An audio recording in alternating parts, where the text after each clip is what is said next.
Après le bien-être de l'esprit, on va parler du bien-être du corps avec David Defleur. On en parle dans l'instant bien-être.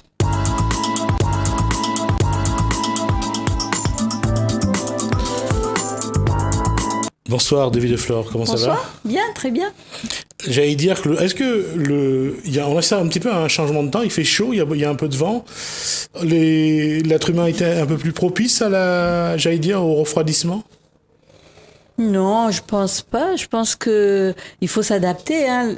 L'Ayurveda, c'est ça. Il faut savoir vivre avec Son environnement, le climat. C'est-à-dire, il faut manger en conséquence, boire en conséquence, faire les exercices en conséquence pour pouvoir justement prendre cet environnement-là. Sinon, tout le monde serait malade. Je pense. Il y a des gens qui ne vivent pas en harmonie avec leur environnement naturel. Eh ben, moi, j'aurais aimé qu'on ait une émission pour aider les gens à vivre en harmonie. Ce serait le vœu le plus cher. D'accord. Ça, c'est une question qui est posée. On essaiera de trouver une réponse d'une façon ou d'une autre. Mais pour l'instant, alors, l'Ayurveda, c'est la réponse. Ce serait, d'abord, qu'est-ce qu'est la définition de l'Ayurveda? Alors, Ayurveda, c'est une technique de vivre avec son corps, son esprit, c'est-à-dire mettre en harmonie avec les choses présentes. Bon, je sais pas, je dis en ce moment c'est saison, je sais pas, ananas. Eh ben, on va manger ananas à différentes sauces parce que c'est le produit du moment. Et on doit manger ça. C'est pas aller dans le congélateur, manger des fraises. Voilà, je parle d'ananas, mais je peux parler d'autres choses. Hein. Donc, manger vraiment le produit de saison. Après, il y a un gros souci à La Réunion, parce que maintenant, on prend énormément de choses de l'extérieur, on emmène. Donc, les gens sont un peu en difficulté avec ça. Ils vont faire les courses et ils voient des choses, et donc, ils sont attirés. Donc, il faut quand même travailler son intérieur pour pouvoir faire face à... Avant de travailler son intérieur, est-ce qu'il ne faut pas d'abord travailler cette envie qu'on a de tout manger, de goûter à tout, un peu comme vous rentrez dans un restaurant, il y a des dizaines et des dizaines de plats, vous avez envie de toucher à tout, et qu'importe la saison, qu'importe son corps, il y a le seul plaisir qu'on a envie d'avoir, c'est le plaisir des yeux et du goût, et là... le corps, quelque part, il est un petit peu déstabilisé. Hier, j'ai donné une conférence et il y avait un monsieur, il avait 60 ans ce monsieur-là, il me dit « Madame, vous savez quoi, aujourd'hui, l'être humain ne cherche que l'envie, il ne cherche pas le besoin. » Oui. Et je pense que c'est le besoin le plus important. Oui, mais on sait toujours que la bouche, le plaisir, c'est d'abord les plaisirs de la bouche. On voit à quel point les métiers de la bouche aujourd'hui se développent, le nombre de restaurants qui s'ouvrent et aussi ce qu'on mange. Je veux dire, on voit pas, il n'y a pas des choses je dirais, qui sont bonnes pour la santé. C'est d'abord bonne pour la bouche. On adore regarder ça. On adore les frites qui vont avec. La plancha, c'est devenu quelque chose dans. Je connais pas. Non, mais l'Ayurveda, c'est pas ça. L'Ayurveda, c'est d'abord, la bouche doit prendre pour la santé. C'est pas prendre pour le plaisir. Tout ce qu'on mange, que ce soit amer, doux, sucré, on doit vraiment le mettre dans la bouche. Et même si c'est amer, on doit essayer d'apprécier, passer sur la gencive et tout, pour pouvoir digérer ça, aide la digestion. Aujourd'hui, l'être humain ne fabrique plus d'enzymes, ni de bonnes bactéries. Pourquoi? Parce qu'on prend trop des produits de l'extérieur.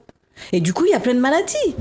Le corps humain est fait pour fabriquer certaines choses, pour être bien. Par exemple, quand un bébé naît en césarienne, cet enfant aura souvent des problèmes parce que le système de naissance n'est pas correct. Donc, la médecine normale ne dit pas, mais dans l'Ayurveda, on dit que cet enfant doit être mieux surveillé et allaité pendant 3-4 mois, même plus, parce que l'accouchement n'a pas été naturel. Au niveau des bactéries, cet enfant-là n'en a pas de bonnes. Donc, souvent, ces enfants, ils ont des petites souffrances. Si on arrive à bien les aider au départ, ça démarque à tout, ça va. C'est un beau bébé après. Donc, la bouche, que ce soit amère, il faut penser à la santé, que ce soit amère, il ne faut pas regarder tout ça. On peut très bien faire une belle assiette. Par exemple, ce week-end, j'ai fait des légumes au four avec que les légumes du moment, de l'aubergine, des tomates, des courgettes, que du jardin. Mais c'était une merveille de regarder, c'était beau aussi. Et au goût, c'était bon. Parce que, comment ça? Envoyer au mental des choses agréables sur ce qu'on va manger. Un bread de pailleté, elle est super bon si c'est bien préparé. C'est joli à regarder. Je sais pas, mais... Oui, mais l'être humain, est-ce qu'il est aujourd'hui, est-ce qu'il est dans la bonne démarche? Il passe son temps à regarder la publicité, à regarder sur Internet. Oui, ce qu'il voit, c'est des gâteaux avec des coulis de fruits. Ce qu'il voit, c'est un beau... une bonne viande braisée, rose, grillée, ça lui fait envie. Ce qu'il voit, c'est de boire un jus, un mojito, de boire un alcool. C'est pas d'aller boire un peu de boire de l'eau. C'est pas de manger le bread poyater. C'est pas de se mettre au four, des tomates, des aubergines ou un gel. Bon. C'est pas, oui, c'est tellement bon, mais là. Ils vont aller au plus pressé. Et ce qui est bon, je veux dire, allez, devant une belle pièce montée, il va fondre comme le sucre qui est dessus d'ailleurs. Ben, en tout cas, pas moi. Et je trouve que la santé n'a pas de prix. Je sais pas, on est né en santé. Nos parents ont fait des choses pour nous donner la santé pour la naissance. Une femme enceinte ne fait pas n'importe quoi parce qu'il surveille son bébé, il s'occupe. Oui. Donc, on arrive sur Terre avec la santé. Pourquoi se pourrir la vie avec toutes ces cochonneries-là? C'est là que je comprends pas. Pour mettre la sécurité sociale en déficit? Pour ouvrir les hôpitaux à tout le monde? C'est d'abord parce qu'on les a conditionnés quelque part. Ils se sont laissés conditionner. Il y a cette chose-là. Et puis aujourd'hui, par contre, c'est la génération quinca, qui est plus portée vers, je dirais, ce qui est végétarien, végétalien, vegan pour certains. Non. Il y a énormément de jeunes qui ont compris des choses. Ah non, c'est pas vrai. Il y a énormément... Faites un salon de bien-être. Les exposants qui offrent un service correct, ce sont des jeunes, hein, qui expliquent, qui plantent des produits et tout ça dans le jardin, dans des bacs, dans des choses. Ce sont des jeunes. Non. Et souvent, les personnes un peu plus âgées, ils disent qu'ils ont trop mangé tout ça, ils ont trop connu la misère, ils ont envie justement de manger toute la nouveauté. Et ça les rend malades après. Bah, c'est bien là le vrai problème, parce qu'on a associé notre bread poyater, notre bread noir, notre bread morel, notre bread à la misère. Patate, notre bread citrouille, notre bread chouchou, on l'a associé à ça. À la misère. À la misère. Et aujourd'hui, l'être humain a du mal à s'attacher ça. Oui. Je ne sais pas si ça c'est un plaisir pour vous de prendre une boîte de sardines, de l'ouvrir, de prendre un bout de pain et Mon petit déjeuner. De manger ça. Oui, c'est mon petit déjeuner. Voilà. Mais j'adore. Oui, non, ça, je me doute, parce que moi aussi, c'est ce que j'apprécie également. Mais je ne sais pas si les autres qui ne sont pas de notre génération l'apprécient également. Mais non. Moi, je pense que même la nouvelle génération, ils ont compris. Mais le souci, c'est que les personnes âgées, par exemple 80, 90 ans aujourd'hui, s'ils existent encore, s'ils sont encore là, c'est parce qu'ils ont bien mangé. Ils ont mangé que du bon, des bonnes choses de la terre. Pourquoi notre génération, là, les gens meurent très tôt? Parce qu'ils ont mangé des choses merdiques. C'est là-dessus qu'il faut réfléchir. Oui, mais... Parce que c'est la base de notre vie qui va nous emmener loin et bien. Dans ce cas-là, ça veut dire qu'il y a deux postures à évoluer. Un, il faudrait que les personnes qui ont du terrain se remettent à planter. Oui. D'une part, donc à changer de comportement. Et l'autre, lorsqu'ils vont faire les courses, ils prennent que ce qui est bon pour leur santé et pas ce qui est bon pour leur bouche. Oui, bien sûr. On a droit à un plaisir un week-end.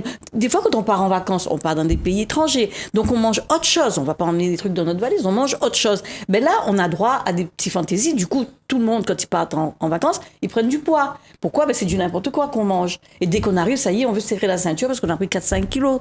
Donc, c'est là-dessus qu'il faut réfléchir. On a droit de temps en temps de se dire, tiens, voilà, je fais un gâteau ou je sais pas, quelque chose parce qu'il y a les enfants. Mais on fait ça une fois par semaine. Mais tous les jours, quand on travaille, par exemple, les gens qui travaillent au bureau, toute la journée, ils sont assis.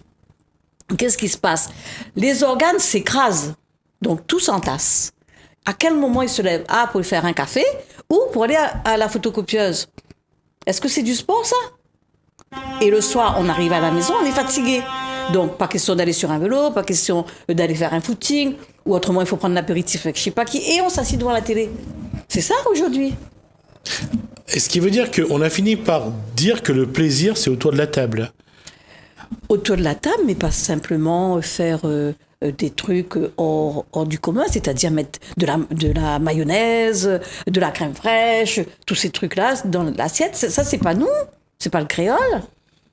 Alors, comment expliquer aux Réunionnais, à tous ceux qui nous regardent, parce qu'on ne regarde pas seulement à La Réunion, comment leur expliquer que la nutrition, c'est vraiment manger ce que la terre offre? Parce qu'on vient de la terre et on repart dans la terre. Oui, mais apparemment, beaucoup d'entre nous ont oublié d'où on vient et où est-ce qu'on va repartir. Eh ben voilà, il faut juste faire ça. Essayer de mettre les pieds, enlever les chaussures, mettre les pieds sur une pelouse ou de la terre, marcher, sentir un peu toute cette résonance. Pourquoi maintenant les gens ils font des randos et tout? Parce qu'ils ont bien compris, aller s'enfouir comme ça dans une forêt, c'est plein de richesses qu'on prend. Juste respirer 2-3 pieds de fil là-haut, eh ben c'est plein de richesses. Donc non, je pense que l'être humain il connaît, mais on n'est pas bien. La société n'est pas bien, donc il se cache dans cette nourriture malsaine. Quelqu'un qui est bien dans sa tête, bien dans son corps, il n'a pas besoin de tout ça. Vraiment. Vraiment. Si on pratique le matin sa respiration, on fait du yoga, 5 minutes, hein, on n'a pas besoin de prendre 1 heure, 5 minutes, on fait des exercices, on va travailler avec cet état d'esprit-là. Je respire de temps en temps sur mon volant et les embouteillages, je mets une musique douce, je respire. On s'oxygène, on met des bonnes choses à l'intérieur. Et je pense que c'est le fait de ne pas être bien. Lorsque vous animez des séminaires sur l'Ayurveda, par exemple, qu'est-ce que le public attend? Qu'est-ce que le public a envie de savoir? Comment être mieux? Comment faire face aux difficultés de la vie? Et on n'a pas encore compris qu'il faut manger moins de sel, moins de sucre, moins d'huile. C'est difficile parce que je fais pas la cuisine, j'achète mes barquettes. De toute façon, ils vont toujours avoir raison parce qu'il va y avoir toujours des excuses. Et comme moi, les excuses, ça marche pas. Donc, ils n'ont jamais raison. Parce qu'il y a quand même quelque chose qui est criant pour ma génération, bien sûr. Pour la vôtre, je pense. Aujourd'hui, je sais pas, mais quand on regarde dans cette île, avant, les bananes, on en trouvait à tous les coins de rue. Alors s'il y a un truc à ne plus manger, je dis, c'est les bananes.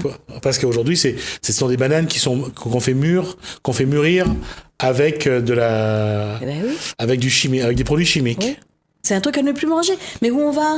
Donc, il faut manger les bananes que vous avez dans votre cour. Dans votre jardin. Là, au moins, vous êtes sûr que c'est... Voilà, vous partagez entre vous, parce qu'une régime de bananes, il y a pour manger. Mais aller acheter sur un marché, c'est dommage. Les agriculteurs, je sais pas, pitié. Vous avez des enfants. Et les enfants vont payer les conséquences de cet acte. C'est ça qu'il faut comprendre. Aujourd'hui, on fait des bêtises pour s'enrichir. OK. Mais vous oubliez la génération qui arrive. Souvent, les enfants qui naissent handicapés, vous pensez que c'est normal, ça? C'est une malédiction due par un grand-père. Moi, je dis ça comme ça. Hein. Parce qu'il a été malveillant sur son travail. Il faut bien que quelqu'un paye. Pour lui faire du mal, et ça va être l'autre génération qui paye. Donc, je pense que c'est tellement simple d'être mieux, d'être toujours bienveillant. La bienveillance, c'est même quand on plante de la terre. Avoir une richesse, gagner plus d'argent, mettre plus d'engrais ou plus je ne sais trop quoi, ou faire mûrir les trucs artificiels comme ça, à quoi bon? Je comprends pas. Et être bien aujourd'hui, est-ce que les gens comprennent que ça exige aussi de la rigueur? Beaucoup. Ça exige aussi d'être en responsabilité, de faire des choix, de faire des efforts, voire des sacrifices. Est-ce que les gens qui sont dans le séminaire avec vous finissent par comprendre cette posture-là? Ils finissent avec le temps, mais régulièrement. Parce que moi, j'ai un téléphone ouvert, donc ils m'appellent. Ah, tu sais, là, ça va pas. Hein. Donc, il faut parler. Je prends 10 minutes, on échange, on parle. Je dis, oui, mais supposons là, tu vas prendre ta confiture ou je sais pas quoi. Tu vas avoir des remontées gastriques. Et qu'est-ce que ça va faire? Allez, hop, Yapana, tu vas pas chez toi. Tu vas chercher quoi? Une pilule de je sais pas quoi à la pharmacie, tu vas avaler. Tu vas peut-être descendre la montée gastrique, mais les reins et le foie vont prendre un choc. Et c'est suffisant. Ils se calment et c'est bon. Mais voilà, c'est ça. Et c'est là aussi, on a perdu ces gestes naturels. Faire bouillir du yapana, faire bouillir de l'anis, oui. Faire bouillir de la cannelle. Non, même par exemple, quand on fait du riz, on peut très bien mettre ça dans son riz. Une tige de yapana, le riz cuit avec l'eau de la yapana. Donc c'est plus digeste. Des choses simples comme ça. Mais c'est ça la question. Ça veut dire que le peuple réunionnais qui, apparemment pour beaucoup, ont oublié l'héritage des parents, des grands-parents et des arrière-grands-parents, ces réunionnais-là, il faut qu'ils reviennent aussi bien sûr. À ce que nos ancêtres nous ont appris. J'étais en train de penser, je voyais sur un journal que Madame Carambeu faisait une grande publicité pour le chia. Mais attends, le chia, nos grands-parents faisaient déjà quand on faisait les cérémonies indiennes. Ils mettaient dans le lait, on donnait ça à boire aux enfants. C'est quoi ce... Les graines de chia, c'est des omégas en fait. Mais ça, c'est vieux comme l'Antiquité. Et tout d'un coup, Carambeu fait une pub, ça se vend comme des petits pains et encore plus. Mais c'est là le problème. On a tout en nous, on a tout chez nous. Les Indiens, les Malgaches, les Africains sont venus à La Réunion avec des sacs à dos plein de secrets. Sauf que il y a une autre population qui arrive, qui raconte autre chose, et bien ça y est, on écoute autre chose. Et bien ça, c'est mauvais. Si on prend vraiment les idées qu'on a eues de nos anciens, on n'a pas tous ces problèmes de santé. Il n'y aurait pas eu tous ces cancers. Est-ce que nos parents sont morts avec les cancers? Nos grands-parents? Moi, j'ai jamais entendu. Les grands-parents, les grandes-tantes, jamais entendu de cancer chez eux. Pourquoi? Eh bien parce qu'ils ont eu une nourriture propre. Et tout, on devient ce qu'on mange. On mange tous ces trucs à base de crème, à base de lait, à base de beurre. Eh bien, qu'est-ce qu'on met? On met de la graisse à l'intérieur, on sature le foie, on sature les reins. J'ai eu la semaine dernière quelqu'un pour faire des soins parce qu'elle avait plus ses règles. Elle me dit, il y a un problème, j'ai plus mes règles et tout. J'ai dit, parce que vous êtes gonflé, tous les organes sont coincés, donc il faut libérer ça. Ce matin, elle m'appelle, elle me dit, ça y est, mes règles sont arrivées. Juste un soin, elle n'a pas terminé son cycle de travail. Eh bien, c'est pour vous dire combien à l'intérieur, on est coincé. Les personnes qui souffrent de l'endométriose, qui arrivent au cabinet pour faire des soins, eh ben, il suffit qu'ils parlent, qu'ils pleurent un peu peut-être, qu'ils parlent, qu'on explique, eh ben, les règles suivantes, elles ont moins de douleur. Parce qu'il y a des choses qui sortent. Il y a plein de choses comme ça qui existent, mais simples, c'est très simple. Alors peut-être que c'est trop simple. Peut-être que c'est trop simple, l'être humain est devenu trop compliqué. Peut-être faut-il que ce soit compliqué pour que ça soit simple pour eux, parce qu'ils ont besoin de un peu comme moi, lorsqu'on fait un tour de magie, ils veulent pas voir qu'est-ce qu'on fait, mais ils aiment le tour. C'est-à-dire que on voit pas comment on les guérit du moment qu'on les guérit. Ben, moi je pense qu'on doit être son propre médecin. Ça, c'est un truc, dans l'Ayurveda, c'est ce qu'on nous dit. On doit être son propre médecin. C'est-à-dire, quand on mange, bon, aujourd'hui, il y a du vent, et bien, on va voir qu'est-ce qu'on mange pour vraiment calmer l'intérieur, pour pas avoir du vent, pour pas prendre froid, pour pas avoir les yeux qui piquent, tout ça. Et ben, je pense que c'est dans son jardin, dans des bacs, hein. On n'a pas, même si on n'a pas de cours, on a une terrasse, on met quelques bacs, on met son persil, on met des choses qu'on aime, même un pied de mouroum. Moi, je fais du mouroum dans des bacs. C'est des prises de conscience. Alors l'Ayurveda est capable de faire prendre conscience, de conscientiser aujourd'hui la population qui a besoin de se guérir et aussi de se débarrasser des chaînes de la société de consommation. Oui, le truc c'est que les gens parlent de l'Ayurveda, massage. Alors on voit partout massage ayurvédique, mais ça n'existe pas. Ça n'existe pas. Allez en Inde, demande le massage ayurvédique, on vous met dans une clinique, depuis le matin jusqu'au soir, on met sur votre dos. Vous mangez comme ça, vous faites ça, vous faites ça. C'est ça, l'Ayurveda. C'est pas un massage ayurvédique, on paye 80 € pour se faire masser avec un peu d'huile tiède. Non, c'est pas vrai. L'Ayurveda, c'est tout un ensemble. C'est les massages, la nutrition. Oui. Pratiquer le yoga tous les jours, respecter sa respiration, aller au plus profond avec son expire, faire bouger son abdomen régulièrement dans la journée. Voilà, c'est tout ça, l'Ayurveda. Alors, manger avec les saisons. Faire bouger son abdomen, c'est toujours la même chose, hein, que ce soit en réflexologie plantaire ou des mains. Bouger son abdomen, c'est surtout stimuler les organes internes. C'est ça surtout qui. Les gens ont l'impression que s'ils stimulent leurs organes, ça va les fatiguer. Non, au contraire. Ah ben non. S'ils stimulent leurs organes, ça enlève la fatigue. Ça va, surtout. C'est comme une machine. Plus vous la faites tourner régulièrement, plus elle sera en bonne santé et il pourra tourner. Efficace. Ouais. C'est pour ça que quelque part aussi, comme on a dit tout à l'heure, c'est de conscientiser, d'amener, de montrer aux gens qu'est-ce qui serait bien, qu'est-ce qui serait bon pour qu'ils soient en bonne santé. Oui, il faut utiliser le meilleur de la terre. Boire de l'eau, manger des légumes, éviter la viande le plus possible, éviter l'alcool le plus possible. Et pour ceux qui le consomment, c'est surtout avec modération. L'alcool, énormément de sucre dedans. Ouais. C'est ça le poison. Parce qu'on boit l'alcool et puis on se dit c'est bizarre, pourtant j'ai pas trop mangé mais j'ai mal à l'estomac. Nom de Dieu, c'est l'alcool que t'as bu. C'est la fermentation. Ben oui. Et la plupart des gens restent en fermentation à l'intérieur. Tout à fait. Donc ça donne des gaz, ça donne des remontées, on dort mal, le sang est sale, et il y a plein de complications. Qu'est-ce qu'on fait? On prend journée de congé, on va chez le médecin. Ben, le médecin, il te donne une ordonnance de je ne sais trop quoi, on se gave, et c'est la chaîne qui commence. Ouais, et après, c'est un cercle vicieux qui commence. Ouais. Les médicaments ne faisant pas des effets positifs, on va en prendre d'autres, et souvent les gens, aujourd'hui, vivent un enfer. Oui, aujourd'hui, on fait de la publicité pour Doliprane à la télé. Mais on a déjà vu ça. Non, mais c'est du n'importe quoi. La société est foutue. Enfin, on essaiera de rester positif, on arrive à la fin. Ah non, mais c'est positif. C'est très positif de dire que la société est foutue. On se reprend en main et on fait bouger les choses. D'accord. En tout cas, c'est ce qu'on va essayer de faire. On aura l'occasion d'y revenir et puis on essaiera un jour d'aller voir un petit peu comment travaille David de Flore pour que je vous amène des images pour vous montrer tout le travail qu'elle réalise avec les personnes qui lui font confiance. Merci, David de Flore. À bientôt. Merci à vous de nous avoir suivis. J'espère que ça va vous donner envie de regarder votre Pile Mourung avec un peu plus d'envie, bienveillance. Un peu plus de bienveillance, comme a dit David de Flore, que ce soit le Bread Morel ou le Bread Poyater. J'espère que vous en prendrez grand soin. N'oublions jamais remercions toujours la nature de nous faire du bien.